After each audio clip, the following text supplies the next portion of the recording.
तो हमारे पिताजी ने उस समय बहुत संघर्ष किया, रेलवे विभाग से बहुत लड़े। इलेक्शन में सबसे बड़ा अगर वैल्यूएशन है तो आपका वोट है। अगर आपका अधिकारी आपसे छीन लिया जाता है तो फिर कौन वोट डालने जाता और कौन। इसलिए मुझे वो चुनाव मजबूरन लड़ना पड़ा और पूरी दम से लड़ा मैं। और मुझे गर्व है कि मेरे पिताजी ने हारा और उस हार को हमने स्वीकार किया। क्या आपको लगता है कि विकास केवल सत्ता में बैठ के हो सकता है? क्या विपक्ष में बैठ के विकास नहीं हो सकता है? क्योंकि जब विकास ना हो तो विपक्ष में तो मौका होता है उस विकास के लिए आवाज़ उठाने के लिए, सड़कों पे उतरने के लिए। क्या होता है कि जब विपक्ष में हम बोल सकते हैं, कर नहीं सकते, और जब हम सत्ता में रहते हैं तो हम कर सकते हैं और बोल भी सकते हैं। तो हम तभी बोल पाएंगे जब हम करेंगे। सामान्य सीट आती है तो मैं चुनाव लड़ूंगा, ये मेरा अधिकार है और मैं पूरी ताकत से लड़ूंगा। तू दौड़ में अव्वल आए ये जरूरी नहीं है, तू सबको पीछे छोड़ दे ये भी जरूरी नहीं है। जरूरी है तेरा दौड़ में शामिल होना, जरूरी है तेरा दौड़ में शामिल होना, जरूरी है तेरा गिर के फिर खड़ा होना, जरूरी है तेरा गिर के फिर खड़ा होना। जिंदगी में इम्तिहान तो बहुत होंगे, जिंदगी में इम्तिहान तो बहुत होंगे। आज जो आगे हैं तेरे, कल वो तेरे पीछे होंगे। क्या बात। बस तू लड़ना मत छोड़ना, बस तू चलना मत छोड़ना।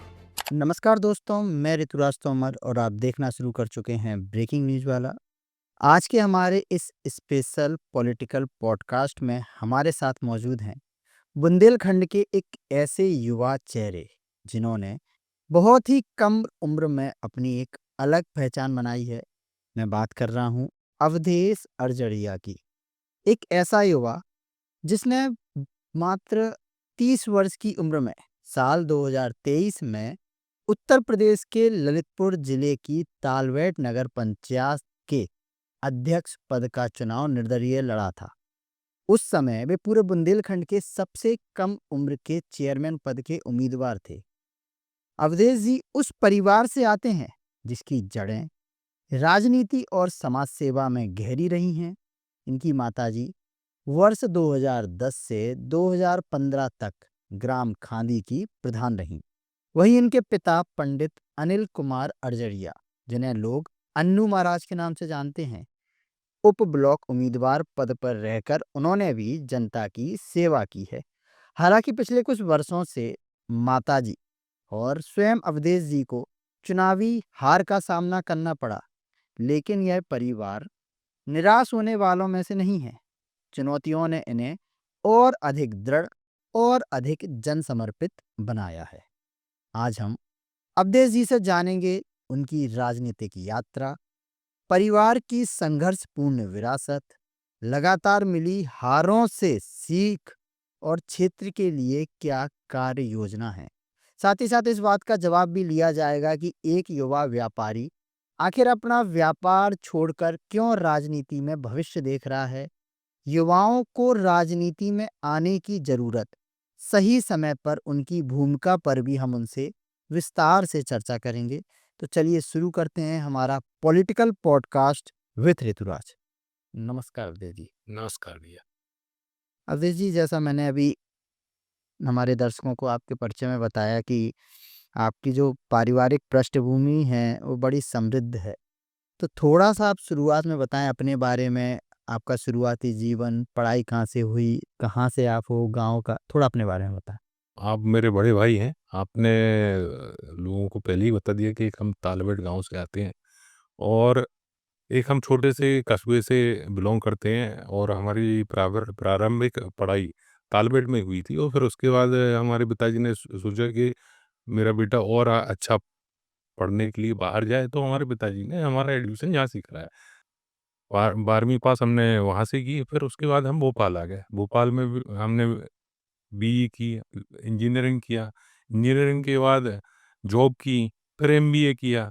तो जीवन में हमेशा संघर्ष रहा है, पढ़ाई के प्रति हो चाहे किसी भी कार्य के प्रति हो। और मेरे पिताजी हमेशा यही बोलते हैं कि अपने जीवन में हमेशा अगर कुछ भी मिला है विरासत में, जो संघर्ष मिला है, वो हमेशा आपको करना है। ठीक है, थोड़ा आपके परिवार के बारे में बताइए कि आपके परिवार में माताजी ने कौन सा चुनाव लड़ा था, पिताजी के बारे में थोड़ा सा कुछ हमें बताएं आप। देखिए, हम सबसे पहली बात, हमारे पिताजी ने एक नहर आंदोलन स्टार्ट किया था 2009 में। तो 2009 में एक नहर थी, डीवाई लाइन, बिजरौटा डीवाई लाइन। तो उसमें क्या था कि एक साइड तो पानी आता था और लाइन के उस साइड पानी नहीं जाता था। उस लाइन के उस साइड कम से कम 80-90 गाँव थे। तो हमारे पिताजी ने उस समय बहुत संघर्ष किया, रेलवे विभाग से बहुत लड़े और आज उसी नहर का सुचारू रूप से चालू है। आज वही पानी उन 80 गाँव में जाता है। और एक समय ऐसा भी आया था कि मैं यहाँ भोपाल आया था, तो मुझे अ, अच्छी एजुकेशन के लिए एक अच्छे कॉलेज की आवश्यकता थी। तो उस समय हमारे पिताजी ने कुछ प्रॉपर्टी थी, तो उसको सेल करके कुछ पैसा लिया था, मिला था उन्हें। तो हमने उनसे बोला था कि ये पैसा मुझे दे दो, मैं अपने एजुकेशन में ही लगाऊँगा और अच्छा कॉलेज मुझे मिले। तो मेरे पिताजी ने बोला, यार ये इतना ज़रूरी नहीं है, तुम्हें जो कॉलेज मिल रहा है तुम वो कॉलेज लो और अपनी पढ़ाई करो। पढ़ाई करो और अपने आप को मैच्योर बनाओ कि आप आगे संघर्ष कैसे कर पाएँगे। अगर हम आज आपको पैसा दे देंगे, आप भले ही अच्छे कॉलेज में पढ़ लिख के इंजीनियर बन जाओ, पर ये सवाल था वो 80 गाँव का। आज मैं अपने आप को भाग्यशाली ये समझता हूँ कि आज मेरे पिताजी ने जो निर्णय लिया था उसमें ना पैसे देने का, उन किसान भाइयों के लिए लड़े। आज हम जैसे कई युवा, जहाँ खेती नहीं होती थी, आज वो खेती हो रही है और उस खेती से जो उन्हें किसान लोगों को कुछ धन मिलता है, उससे उनके बच्चे बढ़ रहे हैं। ये हमारे लिए एक सबसे बड़ी अपॉर्चुनिटी रही। ठीक है। पिताजी भी राजनीतिक किसी पद पे रहे हैं, थोड़ा उन पिताजी को हमारे पिताजी पहले ब्लॉक प्रमुख थे और एक आपने अभी बोला था कि अन्नू महाराज, तो जो महाराज हैं हमें हम हैं ब्राह्मण, बहुत सारे हमारे गाँव में ब्राह्मण लोग हैं और हर किसी को व्यक्ति महाराज नहीं बोलता। हमारे पिताजी को एक जो टाइटल मिला है महाराज का, वो इसीलिए मिला है कि वो हमेशा जनहितैषी कार्य में आगे रहे हैं, खासकर किसानों के हित में। और जब हमारे पिताजी ने पहला बीडीसी सदस्य का चुनाव लड़ा, वो जीते, फिर ब्लॉक प्रमुख तालबेड़ से रहे। कई ऐसे काम किए, कई अच्छे काम भी किए जो हमें आज भी याद है। तो ये तो हो गई पिताजी। माताजी भी आपकी सरपंच रही हैं खांदी से, मतलब खांदी अपने आप में बड़ा गाँव है, 18,000 वोट हैं उस गाँव में। देखिए, आपने अच्छा क्वेश्चन पूछा है। ये जो खानी ग्राम सभा है, ये उत्तर प्रदेश की सबसे बड़ी ग्राम सभा है। इसमें 18-19 हज़ार वोट बैंक है और हमें जब 2010 में हमारी माताजी को काम करने का मौका जनता ने दिया, तो जनताओं को बहुत अपेक्षा थी कि अन्नू महाराज कुछ अच्छा करेंगे। और मैं हमेशा यही सोचता हूँ कि अगर हमें कोई जनसेवा का मौका मिले तो हम उनके हक के लिए हमेशा लड़ते रहें। तो हमारे पिताजी ने सब आज तक का इतिहास है, जब से वो ग्राम सभा बनी है और आज तक जो 5 साल में जितने आवास हमारे पिताजी लेके आए, आवास बनवाए, लोगों के पहले क्या होता था कि हैंडपंप आज खराब हो गया, 10 दिन बाद हैंडपंप सही होता था, पर हमारे पिताजी ने ये नहीं किया। हमारे पिताजी ने एक बाकायदा ऑफिस खोला, उसमें वहाँ जैसे किसी भी पूर्वे में अगर हैंडपंप खराब हो जाता था, तो वो आता था, अपनी शिकायत नोट कराता था, हैंडपंप का सामान साथ में ले जाता था, अगले दिन हमारा मिस्त्री पहुँचता था, उस हैंडपंप को सही कर देता था। क्योंकि सबसे मूलभूत समस्याएँ हैं, उसका निराकरण करने के लिए वहाँ उस पद पे बिठाला था। सही बात। तो हमने काम किया। एक हमारे यहाँ वृंदावन बाग है, जहाँ से जो उनके छोटे-छोटे बच्चे थे, वो जब स्कूल जाते थे तो इतने-इतने पैर उनके डूब जाते थे पानियों में, क्योंकि वो तालाब से लगा हुआ क्षेत्र था। तो हमारे पिताजी ने वहाँ एक रोड डलवाया, यहाँ से आज वो बच्चे एजुकेशन के लिए जाते हैं और आज वहीं पे जो किसान रह रहे हैं, उनकी प्रॉपर्टी की वैल्यू भी बढ़ी है। मतलब उनको व्यापारिक दृष्टिकोण से और शिक्षा के दृष्टिकोण से दोनों रूप से उनको लाभ मिला है। तो जैसे कि आपने अभी बोला कि आपके अभी तक पढ़ाई में भी संघर्ष काफ़ी रहा है, क्योंकि पहले तालबेट, फिर उसके बाद झांसी, फिर उसके बाद भोपाल, सॉरी। उसके बाद आपने ये राजनीतिक संघर्ष को क्यों चुन लिया? क्योंकि राजनीति में आना एक आसान निर्णय नहीं होता है, हर कोई नहीं ले पाता। भले ही आपकी पारिवारिक पृष्ठभूमि रही है, तो वो निर्णय आपने कब लिया, कैसे लिया? कब आपके मन में भाव आया कि मुझे भी इस दिशा में आगे बढ़ना है? जब 2023 में चुनाव इलेक्शन चल रहा था, नगर पंचायत की कई प्रत्याशी तैयारी कर रहे थे, तो उस समय जो सामने वाली पार्टी थी, जिन्हें भारतीय जनता पार्टी ने टिकट दी है, पुनीत सिंह बरियार जी, वो हमारे बड़े भाई हैं और वो चुनाव जीते और आज वो नगर पंचायत चेयरमैन है। तो उस समय ऐसा हुआ कि उनने निर्विरोध वो चुनाव करा रहे थे, कि भाई कोई भी प्रत्याशी चुनाव नहीं लड़ेगा। तो हमारे पिताजी और हमारा परिवार ये सोचता है कि हम हमेशा लोगों के हक की लड़ाई लड़ते आए हैं। तो एक हमारे लिए ये सबसे बड़ी चुनौती थी कि हम उन सबसे बड़ा अगर इलेक्शन में सबसे बड़ा अगर वैल्यूएशन है तो आपका वोट है।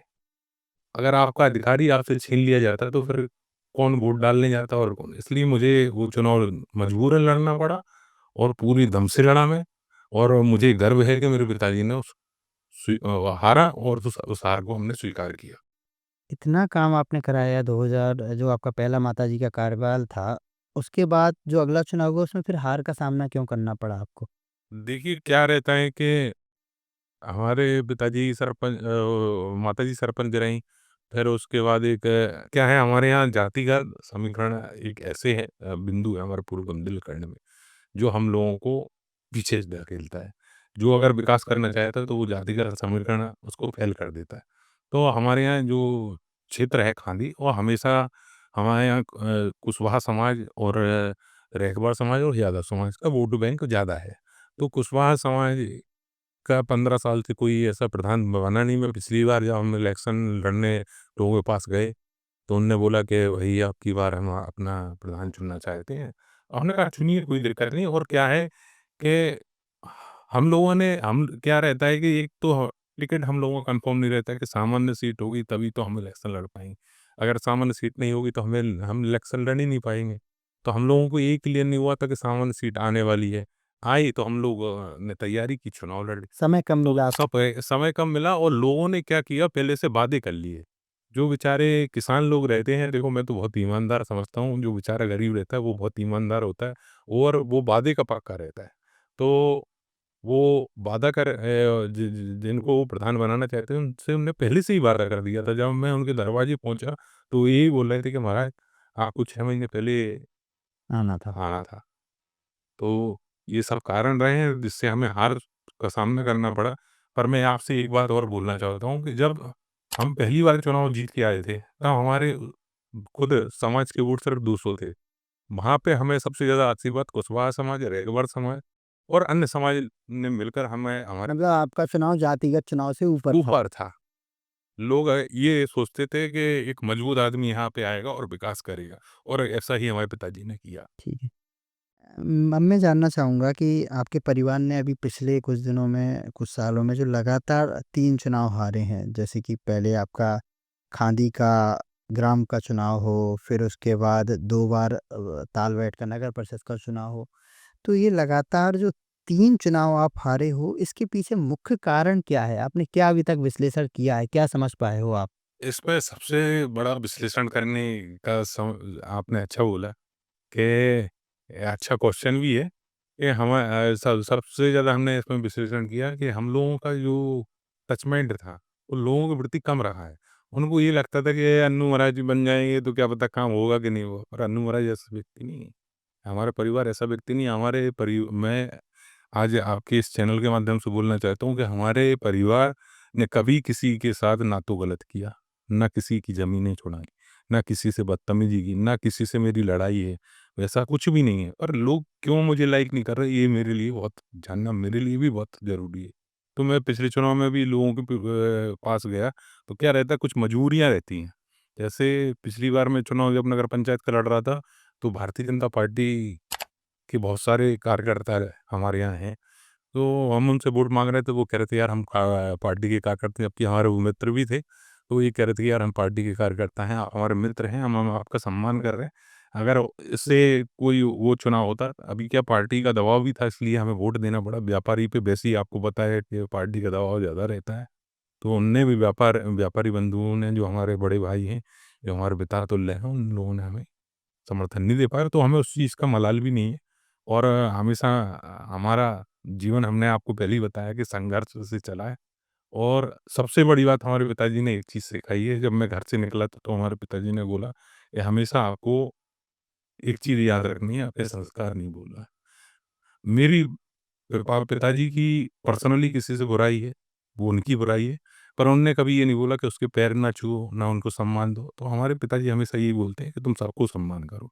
वो हमारी पर्सनल है, हम उसको अपने स्तर पे देखेंगे।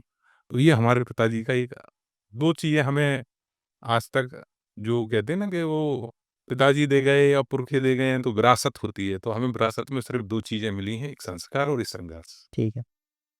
अब फिर से हम बात करते हैं कि ये जो भी लगातार जो कुछ अभी हार मिली हैं, इससे क्या बड़ी सीख मिली है जो आने वाले चुनाव में हमें देखने को मिलेगी कि अब क्या किस तरीके से आप अवधेश जी लोगों के बीच जाएँगे, जनता के बीच जाएँगे और क्या वो बड़ी वादे हैं, बड़ी समस्याएँ आप देख रहे हो अपने क्षेत्र की? देखिए, सबसे बड़ी बात हमारे यहाँ है इंफ्रास्ट्रक्चर की। दूसरा, हमारे यहाँ क्या है, पहाड़ी क्षेत्र है, तो पानी की सुविधा, अभी जब मैं नगर पंचायत चुनाव का इलेक्शन लड़ रहा था, तो मैंने कई ऐसे जो मोहल्ले थे जहाँ गया, यहाँ पानी की समस्या है, कई माताएँ 1-1, 2-2 किलोमीटर से पानी भर के लाती हैं। तो ये समस्या का निराकरण हम कैसे करेंगे? दूसरा, हमारे जो गाँव में सड़कें फूटी हुई हैं, उन सड़कों का निर्माण हम कैसे करेंगे? जब हमारी सड़कें सही हो गईं, तो फिर हम उनको शिक्षा के लिए क्या करेंगे? क्या हमारे यहाँ कोई इतना अच्छा अभी डिग्री कॉलेज यार वो नहीं है कि जिसमें हमारे बच्चे पढ़ सकें। अभी हमारे हाल-फिलहाल ललितपुर में ज़रूर एक मेडिकल कॉलेज बना है। ये मैं बड़ा भाग्यवान समझता हूँ कि मुझे ऐसा बिलीव नहीं हुआ, मैं भोपाल में रहता हूँ, तालबेट भी जाता हूँ, तो मुझे ऐसा लगता है कि यार यहाँ भी ऐसा हो सकता है। तो आज जब मेडिकल वहाँ पे बना, तो हम लोगों की भी तालबेट से अपेक्षा है कि तालबेट में भी कुछ ऐसा चीज़ बने जिससे तालबेट के लोगों का विकास हो। ठीक है। क्या आपको लगता है कि विकास केवल सत्ता में बैठ के हो सकता है? क्या विपक्ष में बैठ के विकास नहीं हो सकता है? क्योंकि जब विकास ना हो, तो विपक्ष में तो मौका होता है उस विकास के लिए आवाज़ उठाने के लिए, सड़कों पे उतरने के लिए। देखिए, क्या आपका क्वेश्चन बहुत अच्छा है और मैं उसका आपको एक जवाब देना चाहता हूँ कि जैसे हमारे यहाँ नगर पंचायत चेयरमैन 15 साल रहीं। हमने उनका 15 साल विरोध इसलिए नहीं किया कि भाई अगर हम 15 साल उनका विरोध करते तो हमारे नगर का विकास रुकता। तो लेकिन फिर एक तरफ आप कह रहे हो कि अभी भी आपके कई आपके तालबेट के अंदर सड़कें टूटी पड़ी हुई हैं और पानी की समस्या है। तो आप देखिए ना कि जो वर्तमान जो देश में सरकार है, वो जल जीवन मिशन पे करोड़ों अरबों रुपए खर्च हो रहे हैं। और अगर आज भी स्थिति जहाँ की तहाँ है, इसका मतलब विकास कहीं न कहीं रुक तो रहा है। देखो क्या है, ये जो जनप्रतिनिधि है उनकी सोच पर ये विकास रुक रहा है कि वो चाहते नहीं है कि लोगों का विकास हो। और दूसरी बात क्या है कि जैसे मेरे पिताजी हैं, मुझे 50 आवास आवंटित हुए थे और हमारे पिताजी 250 आवास लेके आए। तो ये क्या करा उनने, प्रेशर बनाया सरकार पे कि भाई हमें हमारे गांव में जितने ज़्यादा आवास बनेंगे उतने लोग और लोगों के लिए रहने की सुविधा होगी।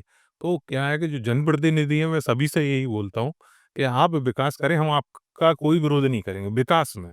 अगर आप किसी के साथ अत्याचार करेंगे या आप किसी के साथ दुर्व्यवहार करेंगे या किसी की ज़मीनें छुड़ाएँगे, तो हम हमेशा उस जनता के लिए खड़े रहेंगे, जो पहले भी खड़े हैं और आज भी।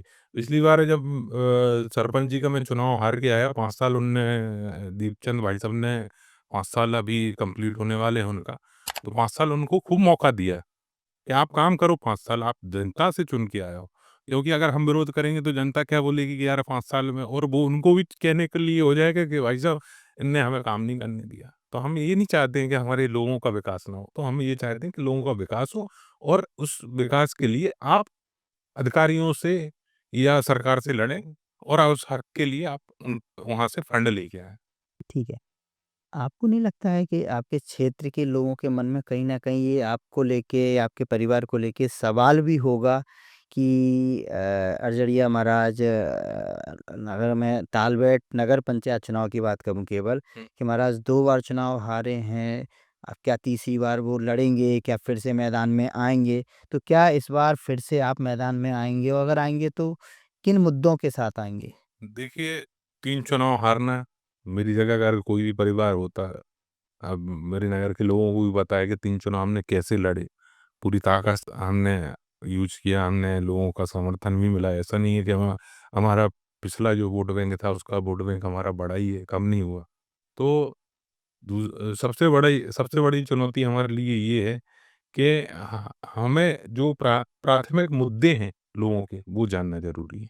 जैसे रोड हुआ, नाली हुए और कुएँ हुए, सिंचाई का साधन, प्रमुख साधन कुएँ हैं, नहर नहर किसी गाँव में से जाती है, कहीं खेतों पे नहीं पहुँच पाती। अब हम आपको एक और बड़ा बता दें, वो जो डीवाई नहर निकली है, वो हमारे खेत से कम से कम 3-4 किलोमीटर दूर से निकली। अगर हमें उससे फ़ायदा होता तो हम इतना बड़ा नहर का आंदोलन करते। हमें जब फ़ायदा ही नहीं था, हम ये सोच रहे थे कि हमारे गाँव का विकास हो, हमारे लोगों की तरक्की हो, तो हम लोग यही चाहते हैं। और सबसे बड़ी इस बार हम जाएँगे इलेक्शन लड़ने, अभी हमें कांदी अभी न पंचायती चुनाव होने वाले हैं, तो इस बार हमारा मोटिव है कि हम कांदी से एक बार फिर चुनाव लड़ें। और कुछ प्रत्याशी क्या हैं कि उम, उनको ये लगता है कि अन्नू महाराज नहीं लड़ रहे हैं, इनका समर्थन मिलेगा। तो मैं जनता से यही बोलूँगा कि भाई आप किसी पे विश्वास मत करें, आपको जो सही लगे आप उसको वोट दीजिए। सामान्य सीट आती है तो मैं चुनाव लड़ूँगा, ये मेरा अधिकार है और मैं पूरी ताकत से लड़ूँगा। और दूसरा, अगर जो कोई मेरे नाम से वोट माँग रहा है, तो उसको वोट ना दें। और सबसे पहली बात, आप वहाँ पे उनको कोई आश्वासन ना दें, क्योंकि आप आश्वासन दे देंगे या हम वोट माँगने जाएँगे तो फिर आप वो यही बोलेंगे। तो आश्वासन ना दें, आप थोड़ा-सा वेट, आपने इतने 4 साढ़े 4 साल ग्राम वासियों ने वेट वेट किया है। किया है, इंतज़ार किया है, तो 1 आध महीने और वेट कर लें, सीट क्लियर हो जाती है, फिर बताते हैं चुनाव चुनाव हम लड़ेंगे, पूरी ताकत से लड़ेंगे। और मैं हार मानने वाले वो नहीं हूँ, मेरे पिताजी बहुत ज़िद्दी हैं और वो 18 साल की उम्र से उनने काम स्टार्ट किया था, आज 60 साल के हुए हैं, आज भी काम कर रहे हैं। मतलब उनके अंदर जिद है काम करने की। ठीक है ना?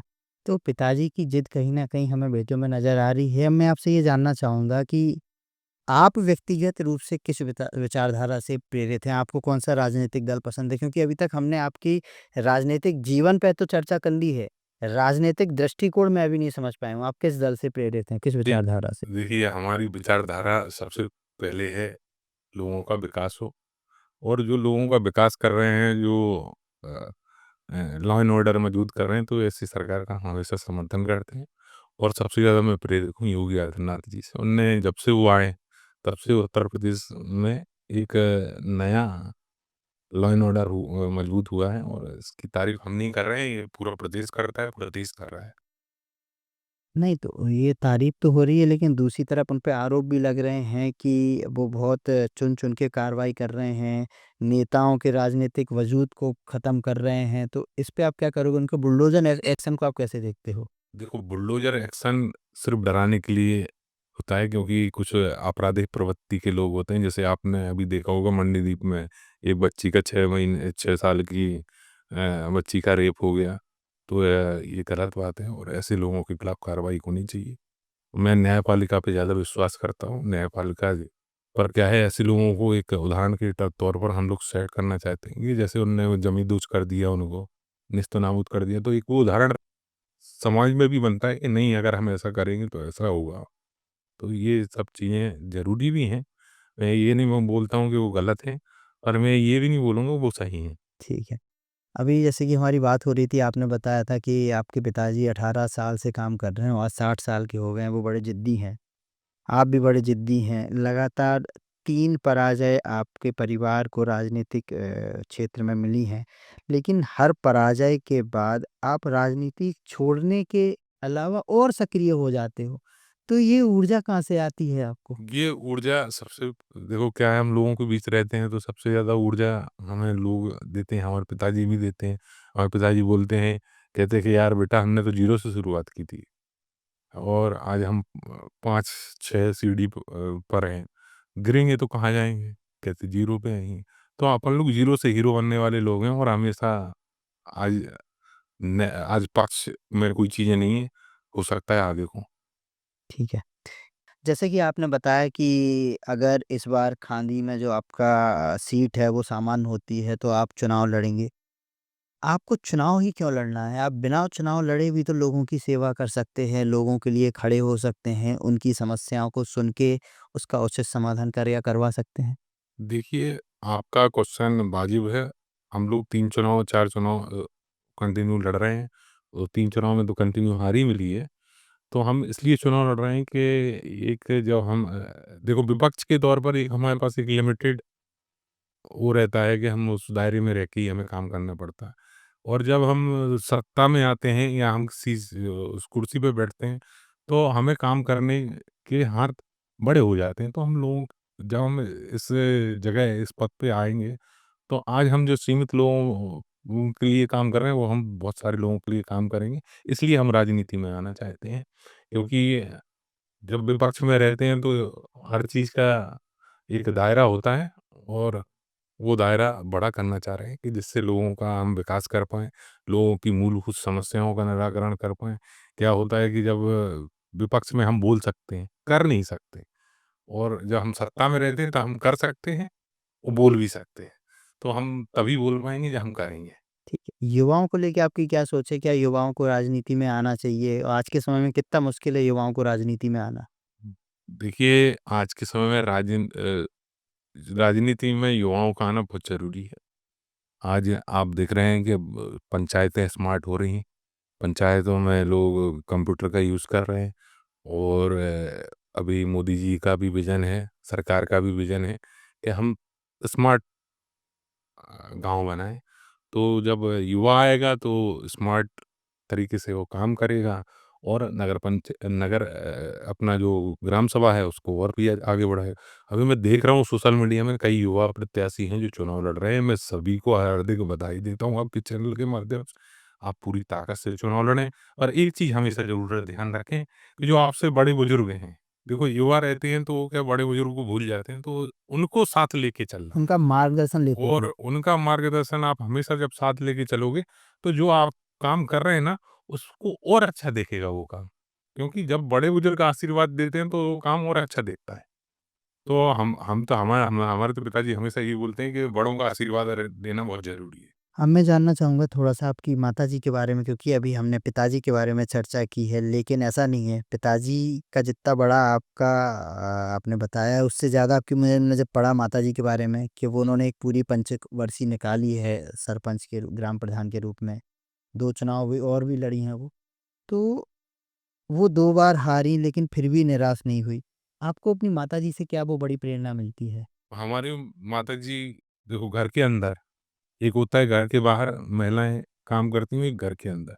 घर के अंदर हमें हमेशा जब जब उस समय कुछ समय पहले जब गैस चूल्हे नहीं हुआ करते, तो उस पे चूल्हे पे खाना बनता था, तो हमारी माताजी दिन भर रात भर संघर्ष करके, हमारे गाय भैंसें थीं तो उसका माखन निकालना बहुत मेहनत करती थी। हमारी माताजी बहुत मेहनत और लगनशील महिला है।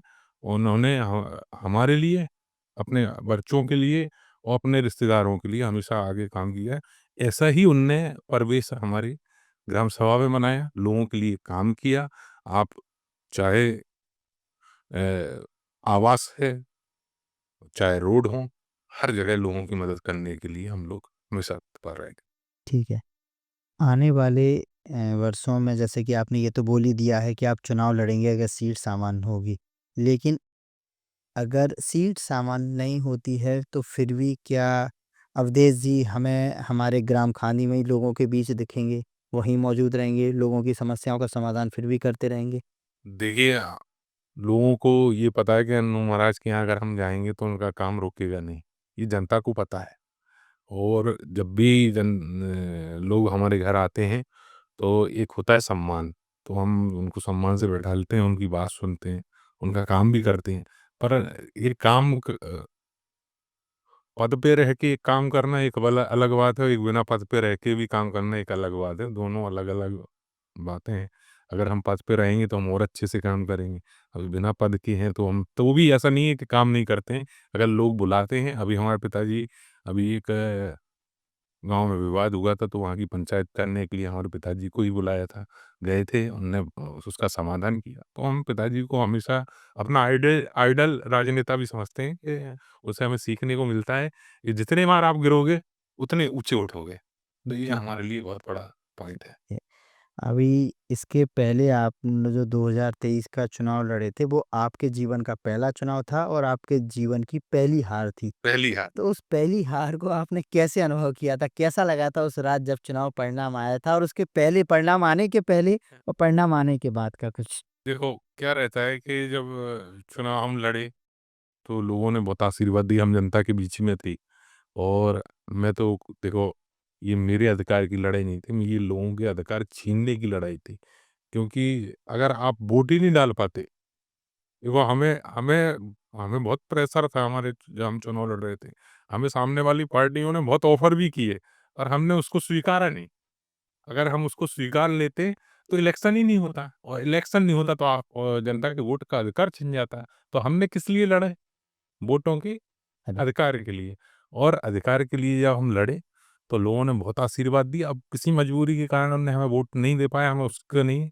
और आज मुझे मेरी सामने वाली जीत के चर्चे कम होते हैं, मेरी हार के ज़्यादा चर्चे होते ही रहते हैं क्षेत्र में। और जब मैं यहाँ से घर जाता हूँ, तो घर से जब मैं स्टेशन पे उतरता हूँ, तो बहुत पहले जब मैं जाता था, आज से 10 साल पहले, तो मुझे कोई नहीं जानता था। आज 10 साल बाद हम जब उस गाँव में अपने शहर में जाते हैं, तो ऑटो वाले से लेके हर व्यक्ति मुझे पहचानने लगा है। ये मेरे लिए एक बहुत बड़ी उपलब्धि है। ठीक है। मैं पूछना चाहूँगा आपसे कि आप अभी भोपाल में हैं, भोपाल में आप काम भी कर रहे हैं, क्षेत्र में भी आप जाते हैं। तो क्या क्षेत्र के युवाओं के आपके पास फ़ोन आते हैं, मैसेज आते हैं कि भैया हमें काम पे लगवा दीजिए, हमें कुछ भोपाल में कहीं काम पे लगवा दीजिए। उस वक़्त आप किस तरीके से उनकी मदद कर पाते हो? कितने लोगों की आपने अभी तक मदद की? कुछ ऐसे किस्सा हो कोई तो बताइए? देखिए, क्या रहता है कि मैं एक ऐसी फ़ील्ड में हूँ, हेल्थ डिपार्टमेंट में काम कर रहा हूँ। तो कई ऐसे हमारे गाँव में बेचारे लोग हैं जिनको एम्स में हॉस्पिटल में अपने किसी परिवार के व्यक्ति को एडमिट कराना हो, या यहाँ से किसी को वापस घर जाना हो, ऐसी चीज़ों में हम लोगों की मदद करते हैं। हम किसी का नाम नहीं लेना चाहते, क्योंकि नाम लेने से उस चीज़ की वैल्यू ख़त्म हो जाती है। तो हम नाम नहीं लेना चाहते, पर हम हमसे हमारे पास जब भी फ़ोन आए हैं, हमने लोगों की यहाँ भी मदद की है और अपने गाँव में भी की है। ठीक है। अंत में मैं आपसे जानना चाहूँगा कि अगले कुछ सालों में अवधेश जी खुद को कहाँ देखते हैं? क्योंकि पहली हार का तो आपने मज़ा चख लिया है, अब वो पहली जीत का मज़ा हमें कम देखने को मिलेगा अवधेश जी के चेहरे पे। देखिए, देखो, ये आपने अच्छा क्वेश्चन पूछा है। ये जीत और हार हम तो डिसाइड नहीं करते हैं, ये जनता डिसाइड करती है। और मैं हमेशा निर्णय उन्हीं के हाथों में सौंपता हूँ कि आप डिसाइड करिए कौन प्रत्याशी आपके काबिल है और कौन नहीं। अभी अभी नगर उसका खांडी ग्राम सभा का चुनाव है, और जिला पंचायत का चुनाव है। जिला पंचायत का भी मैं अपने क्षेत्र से वहाँ से चुनाव लड़ रहा हूँ, और खांडी से भी लड़ूंगा अगर सामान्य सीट आती है। तो सबसे सबसे बड़ी बात जनता को ये परखना होगा कि ये व्यक्ति काम कर सकता है कि नहीं। जब उसको विश्वास हो जाएगा कि नहीं, ये व्यक्ति आपका काम कर सकता है, आपके हक के लिए लड़ सकता है, और सबसे बड़ी हमारे परिवार और हमारे लिए ये है कि हमने कभी किसी के साथ कोई गलत नहीं किया, अन्याय नहीं किया, तो भगवान भी हमारा साथ देता है और जनता भी हमारा साथ देगी। ठीक है। अवधेश जी आज की चर्चा में हमने आपके बारे में, आपके परिवार के बारे में कई सारे मुद्दों पे खुल के बात की है। अंत में मैं आपसे चाहूँगा कि आप हमारे युवाओं को क्योंकि हमारी जो सोच है पॉलिटिकल पॉडकास्ट विद ऋतुराज में हम युवा चेहरों के साथ बैठते हैं, युवा नेताओं के साथ बैठते हैं और उनकी क्या सोच है, क्या विचारधारा है उसको सुनते हैं और लोगों तक पहुँचाते हैं, हमारी जनता तक। तो हमारे युवाओं को आपका आज का क्या मैसेज है? देखिए, मैं युवाओं से यही बोलूँगा कि आप लोग चुनाव लड़ें। मैं तो देखो 3 बार का हारा हूँ, और चौथी बार प्रयास कर रहा हूँ कि लड़ूँगा। एक चुनाव मैंने हारा है, 2 परिवार ने हार हार ली है। तो मैं युवाओं से यही बोलूँगा कि आप लड़ें। हार-जीत अपनी जगह है, और संघर्ष करना आपकी मन में होना चाहिए। तभी तो आप अपने क्षेत्र का विकास कर पाएँ। और मैं हमेशा युवाओं को मैं आपके चैनल के माध्यम से पूरे बुंदेलखंड के युवाओं प्रत्याशी हैं जो चुनाव लड़ रहे हैं, उनसे बोलना चाहूँगा कि आप मेहनत से, लगन से, हार-जीत तो आना-जाना तय है। सूरज उगेगा तो डूबेगा भी। बिल्कुल। तो ये सब चीज़ें हैं, आप इससे डरना नहीं, आप हमेशा आगे बढ़ना, पूरा बुंदेलखंड का युवा आगे बढ़े। मैं इन युवाओं के लिए 2-4 पंक्तियाँ बोलना चाहता हूँ बिल्कुल, सुनाइए। कि तू दौड़ में अव्वल आए, ये ज़रूरी नहीं। तू दौड़ में अव्वल आए, ये ज़रूरी नहीं है। तू सबको पीछे छोड़ दे, ये भी ज़रूरी नहीं। ज़रूरी है तेरा दौड़ में शामिल होना। ज़रूरी है तेरा दौड़ में शामिल होना। ज़रूरी है तेरा गिर के फिर खड़ा होना। ज़रूरी है तेरा गिर के फिर खड़ा ना होना। ज़िंदगी में इम्तिहान तो बहुत होंगे। ज़िंदगी में इम्तिहान तो बहुत होंगे। आज जो आगे हैं तेरे, कल वो तेरे पीछे होंगे। क्या बात! बस तू लड़ना मत छोड़ना, बस तू चलना मत छोड़ना। और मैं सभी युवाओं से यही बोलूँगा, आप पूरी ताकत से चुनाव लड़ें, समर्थन करें युवाओं का, आगे वो अच्छे पदों पे जाएँ, मेरी यही अपेक्षा है। मैं सभी युवा भाइयों को धन्यवाद देता हूँ, अपने ग्रामवासियों को, जो खांदी ग्राम सभा से, हमारे नगर से जुड़े हुए लोग हैं, हमारे क्षेत्र के लोग हैं, सभी को मैं आपके चैनल के माध्यम से हाथ जोड़ के प्रणाम करूँगा कि भाई 3 बार गलतियाँ हुई हैं, अब ये चौथी बार ऐसी गलती मत करना, क्योंकि बहुत संघर्ष के बाद इस बार चुनाव लड़ने का ठाना है। तो इस बार ज़रूर एक बार मौका 5 साल काम करने का ज़रूर देना। हो सकता है ये 5 साल आपके 15 साल तक के हम विकास को कंप्लीट कर दें। ठीक है। तो ये आपने सुना ललितपुर के तालबेट निवासी और जो ग्राम खांदी इनका गृह ग्राम है, वहाँ के अवधेश अरजड़िया को, जिन्होंने बताया कि इनकी राजनीतिक जो अभी तक जीवन रहा है वो कैसा रहा है। आपने सुना ही होगा कि राजनीतिक जो जीवन होता है वो आसान नहीं होता है। ये 30 साल की उम्र में अपना पहला चुनाव हार चुके हैं और आज ये मेरे साथ बैठे हैं उसी जोश के साथ जैसे अभी उनका पहला चुनाव ये लड़ने वाले हों। इनके जोश में मुझे कहीं कोई कमी नज़र नहीं आई और इस चर्चा में हमने ये जानने की कोशिश की कि आखिर वो क्यों चुनाव लड़ना चाहते हैं? क्यों वो चुनाव लड़ के अपने क्षेत्र के लिए, अपने गाँव के लिए क्या कुछ नया करना चाहते हैं? क्या उनकी सोच है? क्या उनके नज़रिया है अपने क्षेत्र के विकास को लेके? तो इस पॉडकास्ट पे आपकी क्या राय है? हमें कमेंट करके ज़रूर बताएँ। साथ ही साथ अगर आपके कुछ सवाल हैं तो वो आप हमें कमेंट करें। अगले पॉडकास्ट में हम फिर चर्चा करेंगे और जानेंगे उन सवालों के सीधे जवाब। बने रहें हमारे साथ ब्रेकिंग न्यूज़ वाला।